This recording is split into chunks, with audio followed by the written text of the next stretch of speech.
বনি ইসরায়েলের 3 লোক সফরে বেরিয়েছে, মরুভূমির সফর, মাঝখানে তুফান। কই যাবে, কই বাঁচবে, দৌড়াদৌড়ি শুরু। দৌড়াতে দৌড়াতে এক পাহাড়ের গুহার ভেতরে আশ্রয় নিয়েছে। গুহা চিনেন তো? পাহাড়ের গুহা। আশ্রয় নেওয়ার সাথে সাথেই বৃষ্টির পানির ঝাপটায় পাহাড়ের উপর থেকে বিশাল এক পাথর খণ্ড এসে পাহাড়ের গুহার মুখটা বন্ধ করে দিয়েছে। বন্ধ, অন্ধকার। এরা পড়ছে বিপদে। হায় হায়, বাঁচার জন্য ঢুকলাম, এখন দিই মরণ। ঢুকছিল কি জন্য? এখন মরণ। বিশাল পাথরের খণ্ড এসে গুহার রাস্তাটা বন্ধ করে দিয়েছে। 3 জন গায়ের যত শক্তি ছিল ধাক্কায়ও পাথর সরাইতে পারে না। হায় হায়, অক্সিজেন ভিতরে যা আছে আধা ঘন্টা শেষ হয়ে যাবে। কি করে বাঁচবো? বাঁচার উপায় নাই। চিল্লা ফাল্লা শুরু হয়ে গেল, কান্নাকাটি শুরু। একজন বলে, তোমাদের জীবনে কার কি ন্যাক আমল আছে, যেই ন্যাক আমলটা আল্লাহর ভয়ে করছিল ওইটার ওসিলা দিয়ে দোয়া করে দেখো কিছু হয় কিনা। সুবহানাল্লাহ কোন? এটাই উপায়। একজন হাঁটু গেড়ে চোখের পানি ছাড়া শুরু করছে আর দোয়া শুরু করছে, আল্লাহ আল্লাহুম্মা কানাত লি আবাওয়ান শাইখান কাবীরা। আল্লাহ, আমার বাবা মা ছিল বৃদ্ধ বৃদ্ধা, আমি পেশায় রাখাল, সারাদিন ছাগল চড়িয়ে রাত্রিবেলা দুধ আনতাম, সবার আগে আব্বা আম্মারে দিতাম, এরপরে আমার ছেলে মেয়ে, এরপরে স্ত্রী। একদিন গভীর রাতে এসে দেখি আব্বা আম্মা ঘুমায়। দুধের বাটি নিয়ে আব্বা আম্মার মাথার সামনে দাঁড়িয়ে রইলাম। ছেলে মেয়েগুলো আব্বা এসে বলে, আব্বা দুধ দাও। আমি বললাম পরে, আগে আব্বা আম্মা খাবে, তারপরে তোরা। ছেলে মেয়েগুলো কান্না জুড়ে দিল, আমি দেই নাই। ফজর পর্যন্ত দাঁড়িয়ে রইলাম। ফজরের আগ দিয়ে আব্বা আম্মা ঘুম থেকে উঠে দেখে তো আমার অবাক, কিরে বাবা দাঁড়িয়ে কেন? বললাম প্রতিদিন দুধ খেয়ে ঘুমাও, আজকে আগে আগে ঘুমিয়েছো, দুধ খাও নাই, তোমাদেরকে আগে দিব বলে দাঁড়িয়ে রইলাম।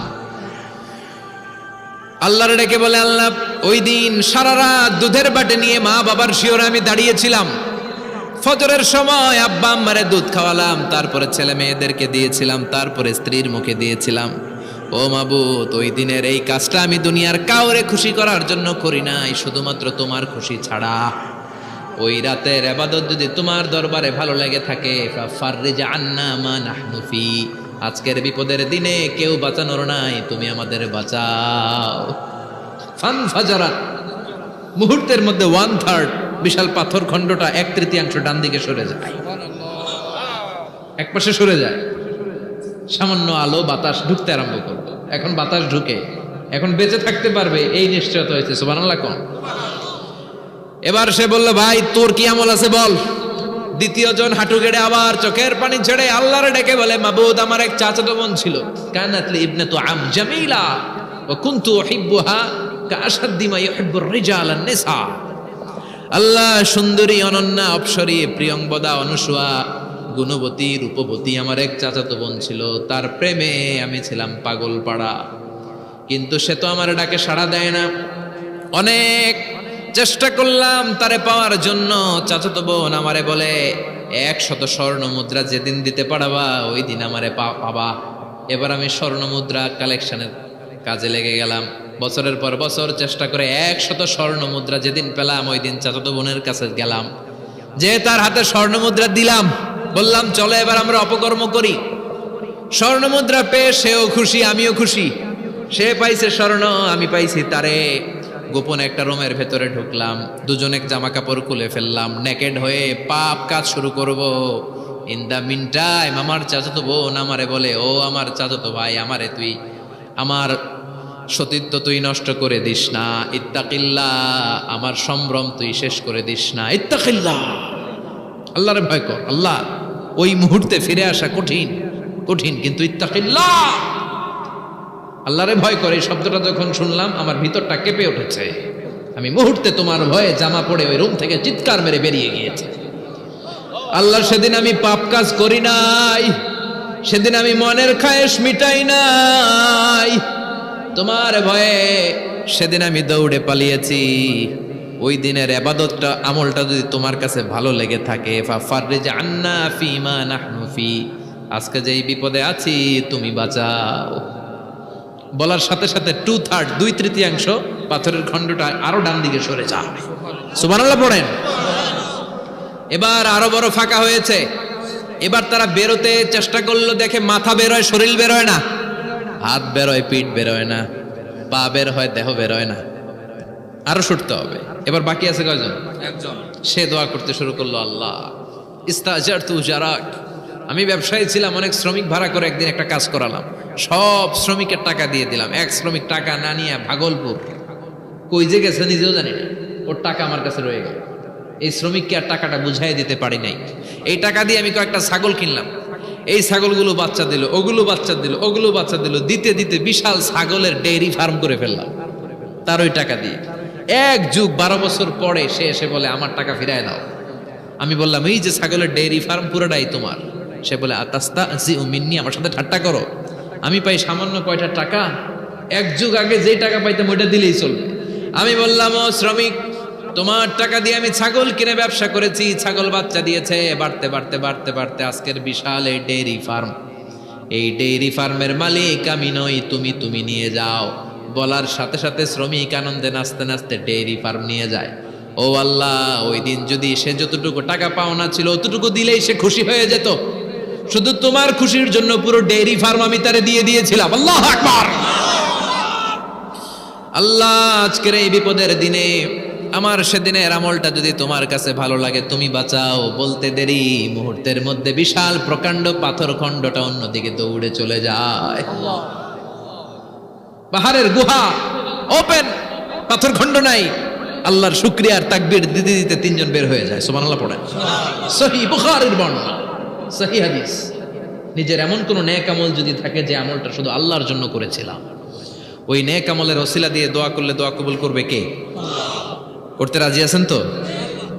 এরকম অনেক শুনবেন ক্যান্সারে আক্রান্ত, দুরারোগ্য ব্যাধি, বাংলাদেশের চিকিৎসা শেষ, ইন্ডিয়া গেছে, কয় বাঁচবো 3 মাস। কয় মাস?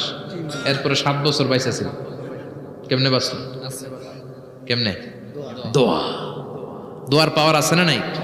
তবে দোয়াটা দোয়ার মতো হতে হবে। সিনসিয়ার দোয়া ইজ লাইক এ মিসাইল। একনিষ্ঠ দোয়া এটা মিসাইলের মতো। মিসাইল হামলা করলে ইঞ্চি ইঞ্চি যেখানে মিসাইল বোমাটা পড়ার কথা ঠিক ওখানে পড়বে। ড্রোন হামলা করলে ঠিক ওখানে, ব্যালিস্টিক ক্ষেপণাস্ত্র নিক্ষেপ করলে লক্ষ্য বস্তু যেমনি ভিত করে, তেমনি দোয়ার মতো দোয়া করলে মুহূর্তেই দোয়া কবুল হয়ে যায়। আমরা দোয়ার মতো দোয়া করতে জানি না, কেমন করে দোয়া করতে হয় আমাদের জানা নাই, এজন্য দোয়াও কবুল হয় না। চিল্লায় এখন ঠিক কিনা? কিন্তু আল্লাহ ওয়াদা দিয়েছেন উজিবু দাওয়াতাদ দাঈ ইযা, আমার বান্দা দোয়া করলে আমি দোয়া কবুল করি, আমার বান্দা চাওয়া মাত্রই আমি কবুল করে নেই। সুবহানাল্লাহ পড়েন। যত দোয়া আপনি করেছেন সব কবুল, সব, অল অফ ইউর দোয়াজ আর অ্যাকসেপ্টেড, সব কবুল হয়েছে আল্লাহর কসম। অনেকে বলবে হুজুর এটা আবার কি কইলেন, এতক্ষণ তো ভালোই কইতেছিলেন, সব দোয়া আবার কবুল হয় কেমনে? আমি তো জীবনে কত কিছু চাইলাম, কত কিছুই তো পাই নাই। আছে না এরকম? অনেকে অনেক পেরেশান, আফসোস করে হুজুর চাইলাম আল্লাহ দিল না। 4টা মাইয়া, এবার কাবা ধইরা চাই আইছি পোলার কথা, এটাও হয়েছে মাইয়া। আছে না নাই? 5টা ছেলে হয়েছে, মেয়ের জন্য বুকটা হাহাকার। হজে যে আরাফাতের ময়দানে চেয়ে আসলাম, এইবারও হয়েছে আর একটা পোলা। আছে না নাই? কত কিছু চাইলাম, পাইলাম না, হুজুর দিল না আল্লাহ। বলে না আপনার সব দোয়া কবুল, তবে কবুল হওয়ার 3টা সিস্টেম আছে। কয়টা? 3টা। চান্দোলার ভাইয়েরা মনে থাকবে? কয়টা? 3টা। আপনি যত দোয়া করছেন সব কবুল, কারণ আল্লাহর কাছে কিছু চাইলে আল্লাহ ফিরায় দিতে জানে না। আল্লাহ জানেই না কেমনে ফিরায় দিতে হয়। সুবহানাল্লাহ কোন?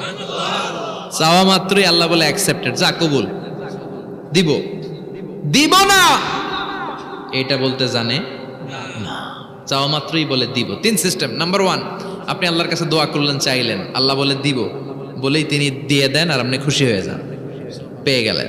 নাম্বার 2, আপনি আল্লাহর কাছে দোয়া করলেন, চাইলেন, তখনও আল্লাহ বলে দিব, তবে এখন না, সবুর, একটু পরে দিব। কখন দিলে আমার জন্য ভালো, আমার চেয়েও ভালো জানে কে? আল্লাহ, পরে দিবে।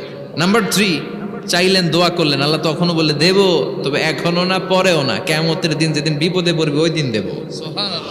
যেদিন তোর বাবা তোরে চিনবে না, তোর মা তোরে চিনবে না, বন্ধু বন্ধুরে চিনবে না, পীর সাহেব মুরিদরে চিনবে না, মুরিদ পীর সাহেবরে চিনবে না, ইমাম সাহেব মুসল্লিরে চিনবে না, মুসল্লি ইমাম সাহেবরে চিনবে না, কেউ কাউরে চিনবে না। ওই কঠিন দিনে তোরে আমি বাঁচাইয়া দেব। তাইলে দোয়া যা করছেন ছোটবেলা থেকে আজকে পর্যন্ত, লস হয়েছে না লাভ? লস না লাভ? প্রতিদিন শতবার তাওবা ইস্তেগফার পড়তে রাজি আছেন? আল্লাহর জিকির করতে রাজি আছেন তো? আর বেশি বেশি দোয়া করতে রাজি আছেন? সবাই সবার জন্য দোয়া করবো, রাজি আছেন তো? আল্লাহ আমাদের সবাইকে কথাগুলো বুঝার ও আমল করার তৌফিক দান করুক। আমরা পড়ি আমিন।